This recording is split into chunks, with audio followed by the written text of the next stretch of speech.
Praise the lord. ప్రార్థన. పరిశుద్ధ ప్రేమ కలిగిన తండ్రి నీకే వందనాలయ్యా. దేవా ఇదిగో అయ్యా, ఈ రోజంతా నీ రెక్కల చాటును కాచి దాచి కాపాడవు ప్రభా.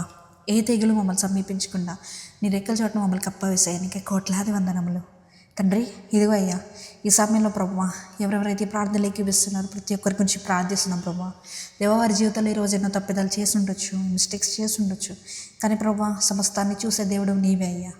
సమస్తాన్ని చక్కదిద్దే దేవుడు నీవే అయ్యా. దేవా ఈ సమస్త భూమి, సమస్త క్రియేషన్ నీ చేతిలో ఉందయ్యా. దేవా నీకు అనుగుణంగా నీ చిత్తానుసారంగా మమ్మల్ని మార్చమని అడుగుతున్నామయ్యా. మా హృదయం, మా తలంపులు, మా దేహం, మా ఆత్మ ప్రతి దాన్ని నీ చేతిలో పెడుతున్నామయ్యా, సమర్పించుకుంటున్నామయ్యా. మా జీవితాన్ని తండ్రి నీవే చక్కదిద్దామని అడుగుతున్నాం ప్రభా. దేవా మా జీవితంలో ఉన్న ప్రతి కొదువుని తీసివేయండి అయ్యా. మా జీవితంలో ఉన్న ప్రతి అసంతృప్తిని తీసివేయండి ప్రభా. దేవా మమ్మల్ని హృదయానుసారమైన వ్యక్తులుగా నీవే చేసుకోమని అడుగుతున్నాం ప్రభా. దేవా నువ్వు అన్నావు కదయ్యా, దావీదుని హృదయానుసారమైన వ్యక్తి అని, అట్లానే మమ్మల్ని చేసుకోమని అడుగుతున్నాం ప్రభా. దేవా ఇదిగో అయ్యా, మా హృదయంలో ఉన్న ఆశల్ని దేవా నీవే తీర్చమని అడుగుతున్నాం ప్రభా.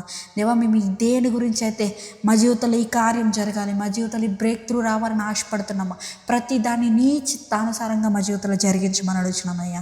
దేవా నీవు నమ్మకమైన వాడివయ్యా.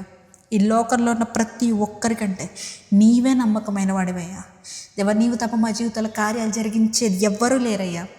దేవా మనుషుల వల్ల సహాయం వ్యర్థం, సూర్యుడి కింద ఉన్న ప్రతి పని వ్యర్థం అన్న రీతిగా ప్రభువా మేము మా జీవితాల్లో ఏది చేసినప్పటికీ నీ చిత్తం లేకపోతే, నీ యొక్క ప్రణాళిక లేకపోతే ప్రతిదీ వ్యర్థమే అయ్యా. దేవా యెహోవా ఇల్లు కట్టించని ఎడల కట్టువాడి ప్రయాస వ్యర్థం అన్నవయ్యా. అట్టి రీతిగా ప్రభువా మేము మా జీవితంలో ఏదైనా పనులు, నీకు ఇష్టం లేని కార్యాలు, నీకు ఇష్టం లేని తలంపులు మేము తలస్తుంటే కనుక మమ్మల్ని క్షమించండి. మేము వాటి నుండి మరల్చేలా సహాయం చేయమని అడుగుతున్నామయ్యా. దేవా ఎవరెవరైతే దూరదేశాల్లో, దూర ప్రాంతాల్లో ఉంటూ వారి కుటుంబానికి దూరంగా ఉంటూ వారి జీవనాన్ని కొనసాగిస్తున్న ప్రతి ఒక్కరి గురించి ప్రార్థిస్తున్నామయ్యా. వారికి మంచి ఆదరణ దయచేయండి. ఎవరెవరైతే స్టూడెంట్స్ ఉన్నారో వారు ఎవరైతే ఎగ్జామ్స్ వల్ల స్ట్రెస్ అవుట్ అయిపోయి, ఎగ్జామ్స్ మాకు ఏమి రావట్లేదు, చదివింది ఏం గుర్తుండట్లేదు అనేది స్ట్రెస్ అవుట్ అయిపోయి, బర్న్అవుట్ అయిపోయి ప్రతి ఒక్క స్టూడెంట్ గురించి ప్రార్థిస్తున్నామయ్యా. దేవా నీ చిత్తం అయితే వారి బ్రెయిన్ని ముట్టమని అడుగుతున్నాం ప్రభా. వారికి మంచి సహాయాన్ని దయచేయమని అడుగుతున్నాం ప్రభా. ఆదరణకర్తమైన పరిశుద్ధాత్మ దేవా నీవే వారికి సహాయం చేయమని అడుగుతున్నాం అయ్యా.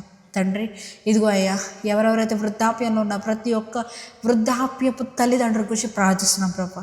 దేవాని చిత్తం అయితే వారికి మంచి ఆదరణ దయచేయండి, మంచి జాయ్ఫుల్ లైఫ్ని దయచేయండి అయ్యా. తండ్రి మేము పడుకునేటప్పుడు ఏ విధమైనటువంటి చీకటి శక్తులు మమ్మల్ని అంటకుండా నీవే నీ రెక్కల చోటని కప్పుతారని నజరేయుడైన యేసుక్రీస్తు నామములో అడిగి వేడుకొంచున్నాం తండ్రి. ఆమేన్.